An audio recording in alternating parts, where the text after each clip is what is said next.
Heather. I am a wife and a mother and an insurance agency owner, a friend, and a PTA advocate. I am so excited to talk about all of the things that I find most precious here within our community, within our lives, and within our faith, friendships, and relationships.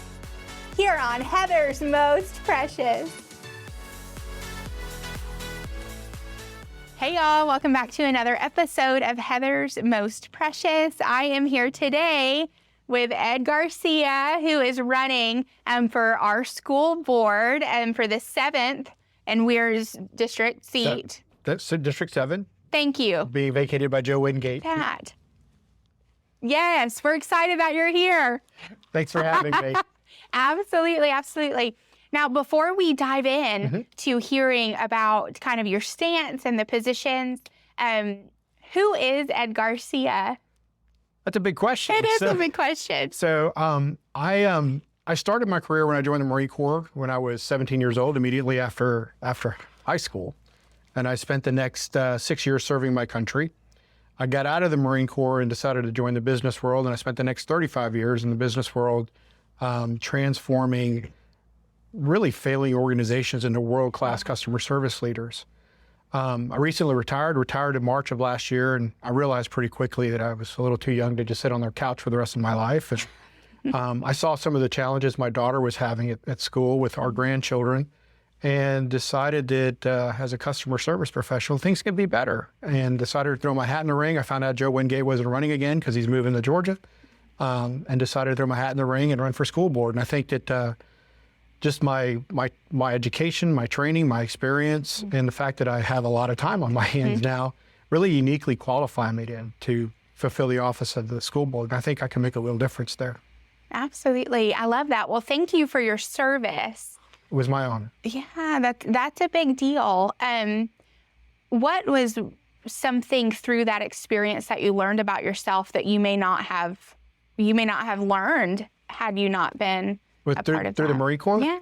Yeah, so the Marine Corps is really interesting. A lot of people don't know this, but you're never referred to as a Marine the whole time you're in boot camp. That title is not freely given. So you have to pass through an entire process of training and something called the crucible before you're referred to as Marine for the first time. So that's why Marines say they're never ex-Marines. We're always former Marines. We worked really hard to earn that title, so we don't give it up very readily. But one of the things that I learned really in my time in the Marine Corps is, just because it's hard doesn't mean it's undoable. In fact, usually things that are really worth doing are things that are really difficult. They're the most rewarding. And I've taken that through my entire career in business, and I've taken that through, my personal relationships. And, relationships are hard too sometimes. But the ones that are worth having are the ones that are worth working at. So that's kind of what guides me, and I learned that in the Marine Corps. That's amazing. I love that. Now, do you still have good relationships with those that you served with? Sure. Yeah, I'm friends with guys that I served with in the 80s. We're still, there's a couple guys that live in Nashville. We see each other pretty frequently, and actually had a pretty interesting experience. We had a reunion of we had a reunion of the company that I worked when I was in Adak, Alaska. This is 1986, and our commanding officer at the time was Captain Vincent Stewart, and so we had a reunion 2 or 3 years ago, and our Captain Stewart was now a 3-star general, and he was over the entire Defense Intelligence Agency. And he took my call. Amazing. And he came to our reunion. It was really, really cool. How special. Yeah. He was in the Marine Corps for 40 years. That's a huge career. That's a monster career. It is. But he was still really, really interesting. He still remembered us and all, and it was really cool. Yeah, it was a neat experience. Yeah, to feel known and seen by someone who was so pivotal for you and is still, could have easily, I'm sure you're very surprised that he still took it, right? Right. Could have easily moved on with his day. I was just an E4 when he knew me, right? And now he's a 3-star general over the entire Defense Intelligence Agency. He was a first Marine over the first DIA head Marine. Oh my goodness. And he was a great guy. He passed away shortly after retiring. Sounds like an amazing man. Yeah, he was a great guy. That is awesome. I love that when you are forced, especially like that, when you're serving with the military, when you're not always going into situations that you would like to be a part of, how much stronger those relationships end up being, right? They're planted and really rooted well to where even years later, you're able to still engage. Sure. And reminisce on the good times and still build into those new memories. Now, where does Chattanooga fall in? Sure. So Mary and I moved around a lot while I was working. I had a pretty long career in the payments technologies industry, and we lived in Florida for a long time. Mary and I both grew up in Houston. We lived in Argentina. We lived in Cincinnati, and we before we moved here, we actually spent a few years in Phoenix. We didn't like Phoenix very much. Yeah. Everything in Phoenix tries to kill you. Does it? Yeah, the weather, the plants, the animals, all of it. everything tries to kill you in Phoenix. It's not a very hospitable place. The people are great, but the just Phoenix itself is bad. So when it came close to our retirement, we started looking around and we said, where do we want to retire? We were blessed. We could have retired anywhere, right? We could choose where we want to retire. And we thought about going back to Texas, but we didn't really want to do that. We thought about going back to Florida. We didn't want to do that because we like all four seasons, and we're Airstreamers, so we like going camping. Okay. And we like that. That's part of our lifestyle. So we landed pretty quickly on Tennessee, and just like everybody else decides to move here, we started in Nashville, and we're like, no, that's way too big. And then we looked at Chattanooga, and Chattanooga has this really, really interesting value system that we share that's, based on family, freedom, fiscal responsibility, and faith, right? And we share those values.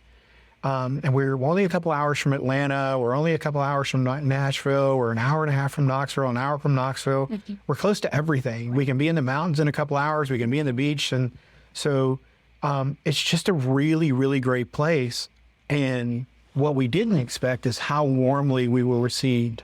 Because we lived in the South before, and, that has different things. But Chattanooga it's just so honest and so warm.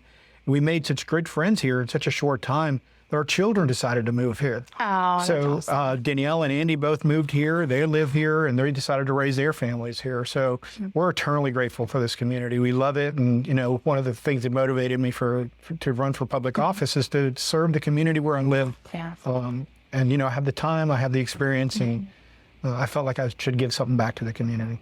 Absolutely. And I think that speaks volumes, right? You have to love where you are to want to serve it. Yeah. Serving is a big piece, right? Sure. It's not just something you can turn on and off like a light switch, right? It becomes you. It is. And so I think that speaks volumes of how you feel about Chattanooga, not just Tennessee, but Chattanooga, our community here. Yep. And specifically the footprint of what District 7, and incorporates there.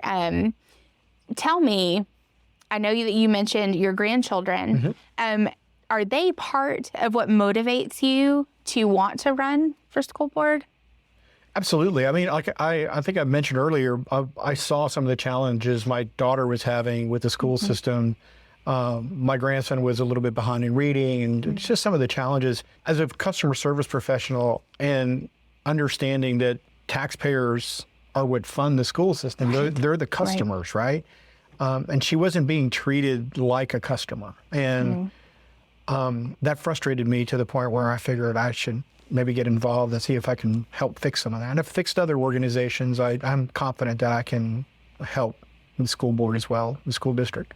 Absolutely. And I think it seems like there is benefit to not coming in as someone who has a political agenda, but coming in as someone who does see an issue and sees that you have the capabilities and the skill set that can come in and meet those needs. Would you agree with that? Yeah, so one of the things that really frustrates me about typical politicians is all they do is articulate problems. They continually say, this is what's wrong, this is what's wrong, this is what's wrong, everybody look at what's wrong. But if you look at my platform, I actually have a plan, right? So I see the things that are wrong. They're pretty evident. Everybody agrees with them. But I have a plan to optimize our school resources. So the $600 million that the school district gets, I want to get into that budget and make sure that every tax dollar is spent on academic development, all of these other things that we're doing. It's huge. My second is I want to engage the community. And by engaging the community, I mean, I want to have regularly scheduled town hall meetings. I want to make sure that I hear from parents, teachers, and students, understand what's working, understand what's not working, identify problems, and fix them quickly. But apart from engaging parents, teachers, and students, I also want to engage local businesses because we're trying to create the workforce of tomorrow, right? As a local business owner, you understand that. So if I understand what the workforce requirements are for these local businesses in the next 3 to 5 years, and we can prepare seniors to step into those roles, whether they choose to go on to college or join a career in the trades or even join the military, right? They can become productive members of our community immediately after a high school, which is really the goal of the school system. And lastly, I want to secure our schools. So what happened in Nashville hit really close to home for us. I never want to see that happen in Chattanooga with the school shooting. So I will work with both local and state legislators to champion comprehensive safety measures to make sure that no unauthorized individual ever sets foot into one of our schools. But I also want to deal with the epidemic of behavioral issues that are plaguing our schools right now. They are. I think parents need to be involved in those solutions. And I think that the children need to be given an environment where they can, and teachers, they need to be given an environment where they can focus on education. And if they're continually dealing with children that are behavioral issues, that takes away from everybody else's education. So that needs to be dealt with. And I really believe if you look at the data, a lot of people that I talk to are like, well, my kids aren't in the school district anymore. My kids are grown. I'm like, well, it's 60% of the county's budget goes to the school district. Not only that, but the better our schools are, the higher our property values, right? And it draws employers to the community, which in turn creates higher paying jobs and more of them. Right. So a better schools don't just mean a brighter future for our kids. It's a brighter future for the entire county. Yeah. So that's kind of my take on it. I know it's very business centric, but those are my 3-step plan to how I plan to improve the school system during my first term. I think that's huge. And I think that you have really hit the nail on the head with a lot of those, right? Not only are you seeing the problem, but you do have a plan to fix it. Now, do you think that if you had to say, hey, there's one thing that has to be fixed immediately, what would that be? Optimizing our resources. Okay. Everything falls through the budget, right? So like I said, $600 million, 60% of our county taxes go to the school system. I spent days going through the budget, combing through the budget, the 23-24 budget, which is in place right now, over 3,500 line items in that budget. And there were some eye-opening things in that budget. The fact that the Hamilton County School District has 6,100 employees, but only 3,000 classroom teachers bothers me. Let that sink in for a minute. It doesn't make sense. It's one support employee for every classroom teacher, right? The fact that we have 7,000 IEPs in Hamilton County schools, we have 45,000 students, and 7,000 of them are on individual education plans. It's too high. And we cut from exceptional education, we cut $2.5 million from the budget last year. So why did we do that? We're not keeping up with the IEPs. Why would we cut that part of the budget? When those are the kids that need the most support. Correct. And then if you look at classroom instruction, even though on an absolute basis, the budget went up by $10 million for classroom instruction, as a percentage of the overall budget, it went from 48% to 43%. So even though we're spending more money on an annual basis on education, as a percentage of the whole, it's actually decreasing. That's problematic for me, right? So what are we spending that money on? How do we make sure we reallocate the rich? I mean, we're entrusting our school district with a lot of money. $671 million is a lot of money. And it comes from the taxpayers, it comes from the state, and it comes from the federal government. There's just a lot of money. So how do we ensure that Dr. Robertson and his staff are utilizing that money the most appropriate way possible? I mean, we unfortunately don't have a great school system. I know that Dr. Robertson's done a lot of great work, and it's getting better. But when the rubber meets the road, we're ranked 40th in the state, not even the nation. We are the 40th ranked school district in the state. We're mediocre at best. The citizens of Hamilton County deserve better. Do you think that a lot of our county citizens understand where we are? Because I think a lot of people hear, oh, we're great, or they see some of the good things we're doing, and maybe that overshadows not that I'm saying we should hound everyone, we're terrible because we're the 40th in state, but do you think that people are actually realistically understanding that? I don't think people understand the gravity of the problem, right? So, and I think we're spending, when we're looking at spending money, so when you look at school systems across the country, the average school system across the country spends about right around $13,500 per student per year. So, and I've heard people say, well, Hamilton County schools are underfunded. Well, we are spending $14,500, almost $15,000 per student per year. So we're spending above the national average. So I don't believe that we're underfunded. I don't think we're making the most appropriate use of our resources. So, you know, and I'm going to pick on Dr. Robertson for a minute. Dr. Robertson makes $225,000 a year. That's not a secret. It's public record. He's paid amongst the top 5% of superintendents in the country. So the number one school district in the United States is Adela A. Stevenson, 125 in Lincolnshire, Illinois. Their superintendent makes $250,000 a year. Dr. Robertson makes $225,000 a year, and he presides over the 40th ranked school system in the state. So we're paying for excellence and we're getting mediocrity, and I'm not a fan of that. Right. How are you, besides like a platform like this, how are you able to help people understand? Knocked on a lot of doors. Have you? I've knocked on over 350 doors. I've had interactions with over 600 of my constituents over the last 2 months as I've been on the campaign trail. And a lot of people know these things. And a lot of people are like very surprised that they didn't realize how much money we're actually spending on school. They didn't realize how big a deal this was. Right. So yeah, I get a lot of questions. So you're not an educator. How can you be on school board? I'm like, well, the school board is not about education necessarily. It's about administration, right? So it's more, the school board has 3 primary roles. The first role is to hold the superintendent accountable, because honestly, the only person that can hire and fire the superintendent is the school board. That's the only employee the school board can deal with. The rest of the school district employees are Dr. Robertson's responsibility. The school board can't touch them. So the only person we can hold accountable is Dr. Robertson. The second thing the school board does is approve or disapprove the school district's budget. That's all we can do. We can approve the spending or not approve the spending. And the third thing is to pass policy. So those are the 3 roles. None of those things are classroom duties, right? There are administrative duties, or budgets are business. It's a business thing. It's not a classroom thing. So that's why I believe people like me, who have a pretty extensive experience in history in business and leading customer service organizations and leading large organizations with really, really large budgets, have an advantage in being able to serve in something like the school board, because I can talk budget with county commissioners. I can talk budget with the mayor. I've done that. Where, you know, not your average person really can't do that, not because they're dumb or anything. It's just they don't have the experience, right? I've led organizations with thousands of employees and tens of millions of dollars in a budget. So that's not a normal experience. Right. In fact, my wife used to joke around, because when I was in the work world, you know, $1,000, $2,000 was the rounding error in my budget at work, right? It was nothing. You know, when you're looking at a $60, $70 million budget.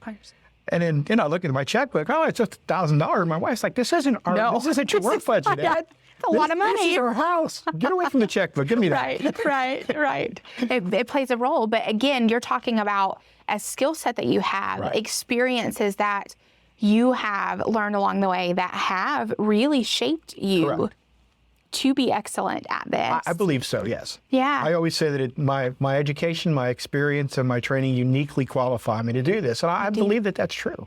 Absolutely. What are some others, you shared a little bit, but what are some other skills or qualifications or pieces of your background that have lended you to do this well? So the interesting thing is it's politics, right? Yeah. So, and people that don't understand that there's politics in the corporate world have never worked in the corporate world, right? And what I mean by politics is, you know, sure, I had direct responsibility over a lot of people, but the majority of my work really was convincing people I didn't have direct responsibility over to do things I needed them to do, right? It was all about building relationships and creating, you know, just creating those relationships and leading by influence and getting people to the point, not in a manipulative way, but building relationships with people so that you want to help them and they want to help you, right?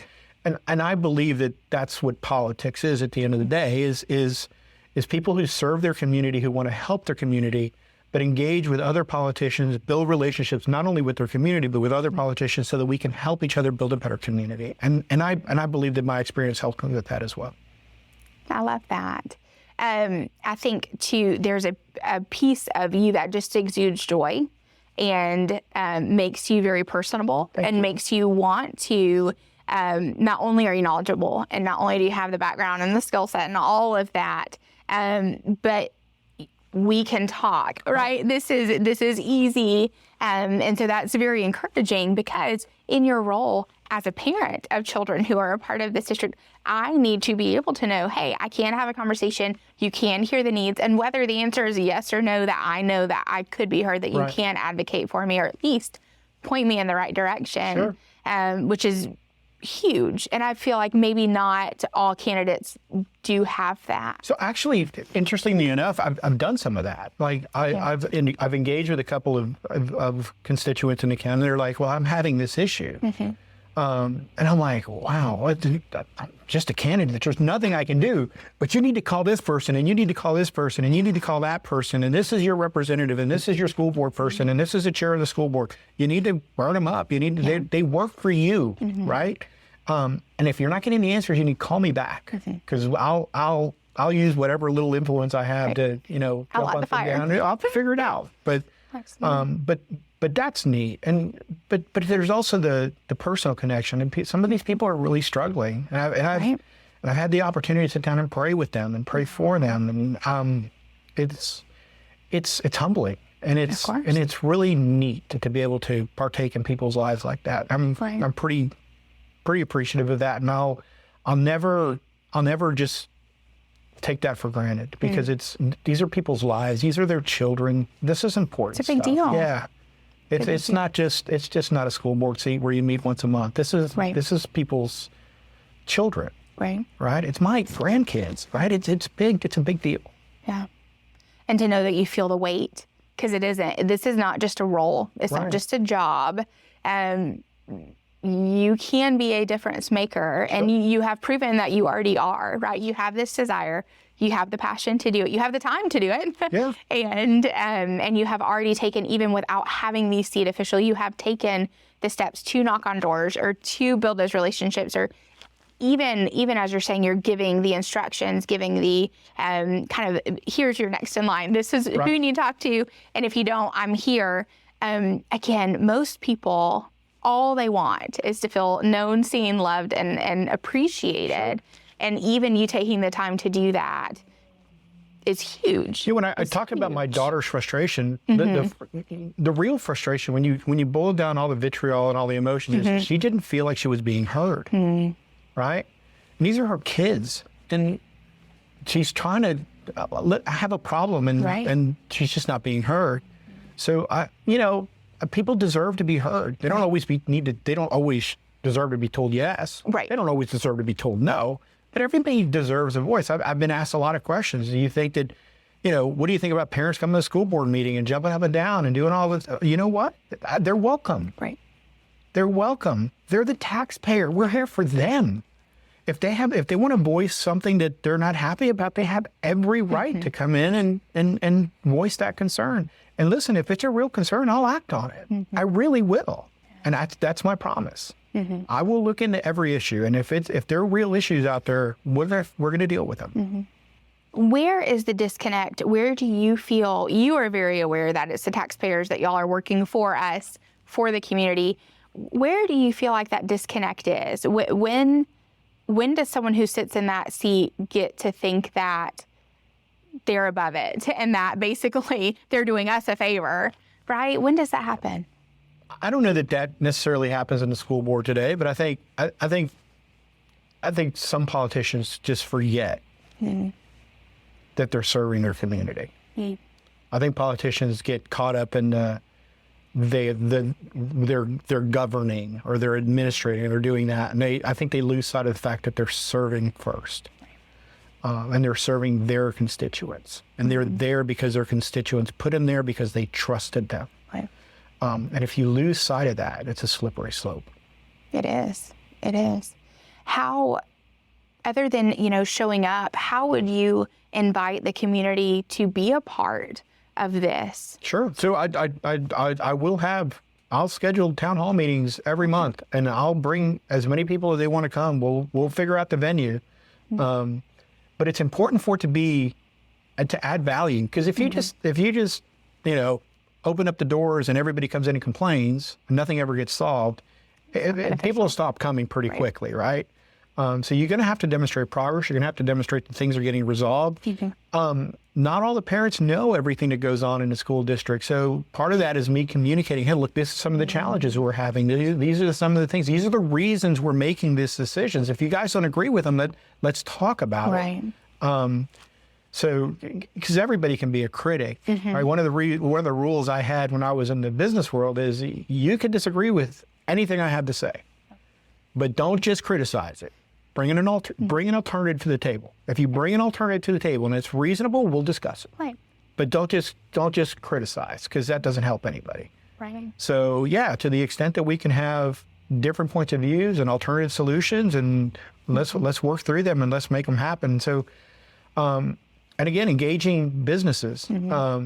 Rebecca over at Chattanooga State, she's doing a great job with her curriculum and getting people prepared for the trades, and she's just doing an amazing job. I'd like to partner with her more. When I know a guy that was on the chamber when Volkswagen came. One of the first questions they asked Trevor was, "How are your schools?" Right? It's their workforce. They're concerned about the schools. Of course. There was a program in Hickson not too long ago where seniors, the Hickson Airport, they were trying to teach seniors how to fly. Oh, wow. And help them get their entry-level pilot's license. And so they can move on. It's almost like a trade school, move on and get their commercial pilot's license and become an airline pilot. And you can make $100,000 a year, you can make 6 figures. Okay. They couldn't read a checklist. They had to stop the program. Oh, gosh. 38% of our kids are at grade level. They're at proficiency. 38%. That's why I say we are a mediocre school district. Yeah. It's not okay. It's not okay. But our graduation rates are up to 87%. So what are we doing? We're graduating kids that aren't prepared to go into the workforce. So we're kind of just passing them along. I think so, yeah. That's what the data shows. Test scores are down, literacy rates are down, proficiency rates are down, but graduation rates are up. Yeah. Seems a little backwards. It seems counterintuitive. It does. Ed, tell me about, I know we've spent a lot of time talking about kind of your background and the skills that you have. We've said skills like 17 times, haven't we? That's exciting. How are you different? What differentiates you from the other candidates that are running for the school board? So I'm in a primary election now. The other candidate is another conservative Republican. And honestly, on the issues, there's really not a lot to separate Mrs. Schaefer and I. We're both conservative Republicans. We're both well-educated, articulate professionals. We are both, servant leaders who have a vested interest in the performance of the school district. I think the biggest differentiator between Mrs. Schaefer and I is she's got 3, young kids. She's a busy mom. She does everything a good mom should do, but she's really busy. She's in a really busy law practice. So I just think I have more time. The other thing that makes me a little different is Mr. Schaefer has a vision. She calls it a vision of bringing parents, teachers, and students together, a vision that I share. But apart from vision, I also have a plan, right? Not only to engage the community, but also to optimize our resources and secure our schools. So I think those are the key differences. And, I hope that the voters of District 7 in Hamilton County will see that and they'll choose to vote for me. But that's why I'm still in the race. Yeah. Because I just think I have more time to dedicate to the office. And the Chattanooga Times Free Press endorsed me and basically said the same thing. So that's awesome. It's got to feel good. It does feel good. That's awesome. And I know we're talking about time that you have, and I know you're retired. How much time are you willing to give a role like this? As much as I need to. Okay. I mean, what else do I have to do? Mow the lawn? I mean, right. It's one of those things that I think the school board is going to be as busy or as superficial as you want to make it. There is of the 6 people that aren't running again, 2 of them aren't running because they underestimated the time requirements. It doesn't pay like a full-time job, but it's a full-time job plus. It is. So talk to Rhonda Thurman, talk to Larry Grome, people who spend a lot of time. Rhonda's been there better part of 20 years, right? Yeah. So it can be all encompassing. And if it's not, then how do you do a good job? Right. We're not doing it right. Yeah. You just can't do a good job. Yeah. And any servant position like this is going to take more than what you even anticipate. Right. Everything always does. Right. Everything always does. There's always more to do. And especially to get it on track, if you see the problems, we have the plan, and yet now we need to go prepare to execute that. It's going to take the time and the energy and the resources to do all of that. And it's not just working with the other school board members, right? It could be working with Sheriff Austin Garrett. It could be working with, Bo Watson or Senator Gardenhire. It could be working with Greg Vital. It could be going up to Nashville and speaking up there with policymakers and figuring out things that are going to help the district. I have the time to do all of that, right? So I don't have anything else biting for my time. Mm-hmm. So yeah, you asked how much time? As much as I need to. Yeah. I've never shied away from a challenge. I think that's great. If there was one attribute that you considered essential for a school board member to have, what would that be? Tenacity. Okay. And I'll explain what I think. Tenacity is an undervalued skill these days. But in one of the conversations I had with Mayor Womp, he's like, Ed, we need school board members that are going to, stand up and do the right thing even when it's hard. And I said, well, Mr. Mayor, I'm a former Marine. Acquiescence isn't in my nature. And I mean that. I'm pretty tenacious. When I get my teeth into something, I usually don't let it go unless somebody has the courage to tell me I'm going the wrong direction. I always said this to people that work with me. Look, I'll walk into a room and I'll have a solution prepared, and I'm pretty sure that's the right solution. But I'll always give you an honest opportunity to change my mind. Okay. Right? So I walk into every conversation knowing that there's a minute possibility that I could be wrong. Yeah. And if I'm wrong and you prove me wrong, then we both win.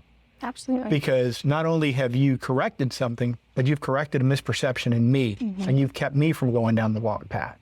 So I believe in tenaciousness, and I think that that's a really important, but being open-minded and being able to accept other positions on issues that and solutions to issues that aren't necessarily mine, I think is a really important thing. Ronald Reagan once says man can accomplish anything as long as they don't care who gets the credit. Right. That's a paraphrase, but it's close.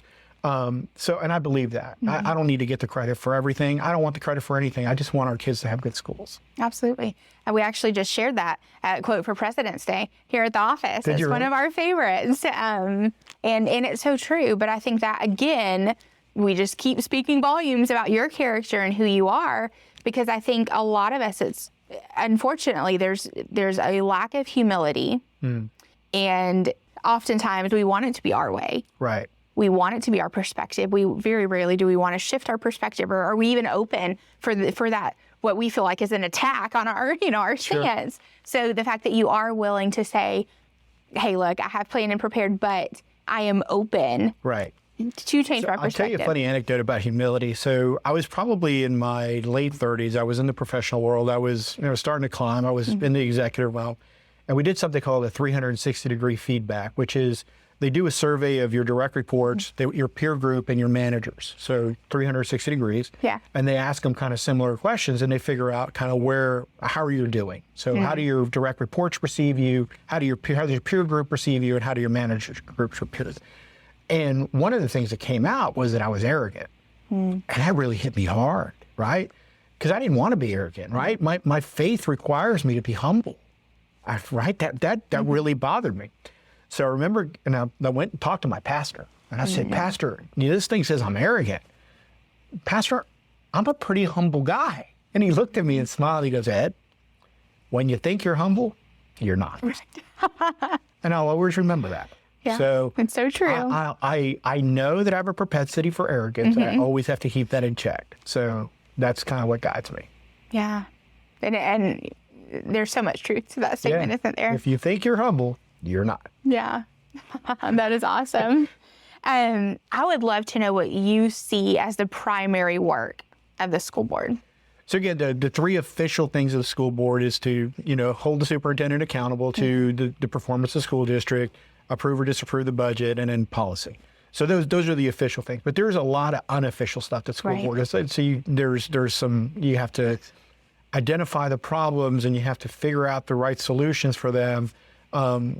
I think we need to do a better job tracking how the superintendent is spending the money, not just how we approve the budget, but I've been to a lot of school board meetings and I haven't seen, maybe in the working sessions they happen, but I haven't seen the superintendent or the CFO come in and say, okay, this is how we're tracking the budget. This is where we're spending more. This is where we're spending less. I'd like to see some more accountability there of how we're actually spending the money, not how it was allocated. And I think there just needs to be more dialogue. The Sunshine Law has kind of precluded us from being able to have dialogue in private. We have to kind of do it in public, which is fine. I think the public needs to see how that process works. But you have to talk to teachers, you have to talk to students, you have to just listen. You have to listen, right? I think God gave us 2 ears and 1 mouth in the right proportion, right? You wouldn't know it by this podcast. Right. But yeah, I believe we should be listening at least twice as much as we should be talking. Yeah. No, I think you're right about that. So we've talked about kind of the school board's role. Can you tell us how that differentiates from the superintendent's role? So the superintendent's role is one of education. So his job is to, have a highly performing school district, right? That children are progressing, they're at level, they're doing all of those things, that their principals, that the facilities are being maintained appropriately. But he's got a big job. I mean, it's a big job. There's 79 schools, 6,000 employees, $670 million budget. It is a big job. I'm not begrudging that. It's a hard job. But his job is as the chief administrator for this school district is to run the school district. Okay. What are 2 to 3 strengths that you think our county has? So again, I think this community's culture of faith, family, freedom, and fiscal responsibility can't be overstated. I think we all share that. I think it's in our DNA as Chattanoogas. We really believe that. The community is really, really welcoming and warm. And I love that about this community too. And I hope I can live up to those expectations. But yeah, I just know who my neighbors are, right? I generally know what they believe. I know we're like-minded. We go to church together and, we eat at the same restaurants. Right. It's just a wonderful community. And like I said, I never ever take that for granted. Love that. Let's go on the other end of that. What are 2 to 3 weaknesses? I'll keep it just as it relates to school board. Sure. I think most people aren't as educated as they could be about kind of the state of the school system. I think, part of my campaign process has been to try to educate voters, and I get a lot of stares. Like, are you kidding? Are we really spending that much on schools? What do you mean 60% of our budget, of our tax dollars goes to school? Justin Robertson makes how much? I'm getting a lot of that stuff. We're only ranked 40th in the state. We're not even ranked nationally, right? What do you mean? What do you mean East Hamilton High School, middle school got a C? I thought we had the best school district. District 7 was the best. What do you mean East Brainerd Elementary is the most populated elementary school in the county? Right. What do you mean the teacher to student ratio in District 7 is not 15-1? It's closer to 22, 23-1 because our schools are pretty crowded.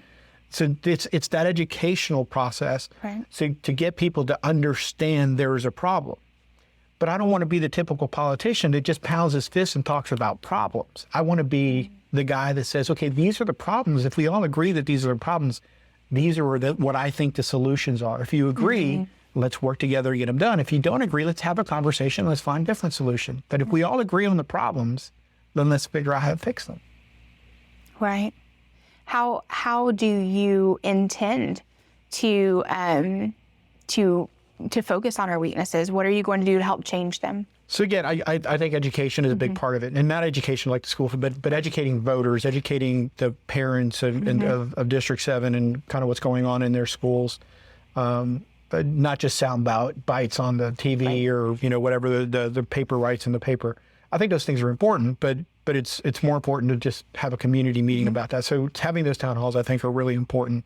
And then having one-on-one conversations with people, right? Just to get to know my constituents better and understand kind of what their needs are. And I've had interactions on Facebook where people start, hitting me with pretty difficult questions, and I'm like, hey, this is getting to the point where I want to respect your privacy. So let's go to a direct message. Let's have a phone call. Let's talk about it one-on-one rather than just airing it out. Airing it out. These are real problems for kids and parents, and I don't want to air their dirty laundry in front of everybody. I want to respect people's privacy too, but at the same time, I need to hear those things so I know what to focus on. But yeah, it's an educational process, not only for them. I'm not saying I know everything and I need to educate them, but they need to educate me because they know what's going on in classrooms. I won't necessarily know what's going on in the classrooms, right? Yeah. So it's going to be this bilateral communication loop where, I hear from them, they hear from me, we learn from each other, and we work together to fix issues. I think that's huge, that open lane of communication. Right. Because I think so often it's, I need to hear from you for my side, right? Or it's kind of one-sided. Right. And so I think that you're willing to have that dialogue and that it doesn't have to stop there. Let's fix this issue and then let's come back together on the others. And I think town halls are huge because you do get to then hear from multiple people. You do allow your voice to be heard at a greater platform level, right? But again, I don't want our town, because town halls can sometimes degenerate into these hand-wringing sessions. Oh, woe is me, the world is coming down. Yeah. I don't want them to be that. I mean, there needs to be a part of that where we hear what the issues are, but the vast majority of I want to spend most of my energy in fixing problems and not just talking about problems. Does that make sense? No, it does. It does. But I think that you've got to have this you have to have a big enough crowd. Right. And I think, yes, the intention has to be clear. This is not for us just to be upset and not take action and not take Venting is important. We should all vent. But once we get done venting, let's move really quickly to solutions. Exactly. And then that call to action and what can we each do? Because this is our district. So this is not just what can you do from that platform and what can so-and-so do. It's what can we all do to help collectively make this better. Because it does fall on all of our shoulders. Whether you have a child or a grandchild in the district, whether you are just shopping at the Walmart here, right? You're a part of this and should feel that way. And I think that's probably what we have to fix, because I think not only is there the disconnect with knowledge, like we've talked about, people just not being aware, but I think we also maybe are not giving the invitation to people. People don't know how to, once they are aware, what they can do to help fix it, where they fit, right? And so I think with that clear direction, we can definitely get better or definitely strive toward that. I do have a question. How can the school board know if its policies are being implemented or if they are actually meeting the goals, if they're accomplishing anything? So that's a really interesting question. So we need to figure out what the goals are, right? So when they came out with the letter grade when the state came out with I hate using pronouns, when the state came out with the grading policy for schools. So the initial formula was really biased towards growth, so improvement. And the later formulas were more biased towards outcomes. So things like how are children scoring on the ACT or the ASVAB, or how are they getting into trade schools, have a higher weight. Not just if you were, here at the beginning of the year, and you're a little better at the end of the year, that doesn't necessarily make you good. It just makes you a little better, right? Right. So if you're at 28% literacy and you're at 38% at the end of the year, you're still at 38% literacy, that you're not at literacy, right? So that's, so I think those outcome measures are important. I think every employee of the home office, at probably all the way down to the principal level, needs to be evaluated and compensated on outcomes. So how well is your school doing, or how well is the school district doing? I think that's unfair to do to teachers, because teachers don't have a say in who walks into their classroom at the beginning of the year. Right. So I think, although outcomes are important for teachers as well, I think teachers' evaluation should be kind of skewed more towards improvement. Right. So this child came into my classroom here at the beginning of the year, and he may not be at level, but he improved a certain amount. There's growth. Because that's what the teacher can affect, is the child's growth, not necessarily whether he's at level. And I don't like these, teaching to tests, and we all have to do well on standardized testing. And it's a dance, because although I'm a big fan of empirical data and standardized testing is a part of that, we just need to figure out how to measure both those things, but allow teachers the flexibility to teach, right? Not just teach to a test. And administrators need to be, the home office needs to empower teachers to teach. That should be their job, right? I always joked when I became an executive, it's when I was younger in my career, I was a fullback. I carried the football, right? Now that I'm an executive, I'm a blocking back. I just move things out of the way so other people can score touchdowns. Yeah. So I think the home office needs to put in, they need to put in curriculum and policy that empowers teachers and empowers these educators to let our kids thrive, and they just get out of the way. Right? But they need to be held accountable too. So these teachers need to be evaluated on a yearly basis and make sure they're doing the right thing. And the great teachers need to be compensated. They need to be rewarded. They need to be promoted. They need to be taken care of. They need to be retained. And the ones that aren't doing so well, maybe we should encourage them to find a different career choice. Right? We want good teachers. We don't want just anybody warming a desk in a classroom. Of course. And on that note, this conversation will be continued in the next episode of Heather's Most Precious.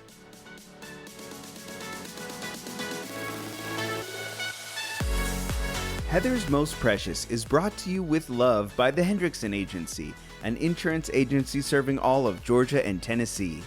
The Hendrickson Agency, properly protecting your most precious possessions. Support for Heather's Most Precious is provided by Study.com, which offers SAT and ACT study materials and even has resources for AP and college credit courses. Listeners of Heather's Most Precious get 30% off their first 3 months of any subscription level with offer code PRECIOUS. Just go to Study.com and use offer code PRECIOUS at checkout. Heather's Most Precious is produced by Chattanooga Podcast Studios and is part of the Podnooga Network. Find out more at ChattanoogaPodcastStudios.com. Thanks again for listening. We'll be back soon with another episode of Heather's Most Precious.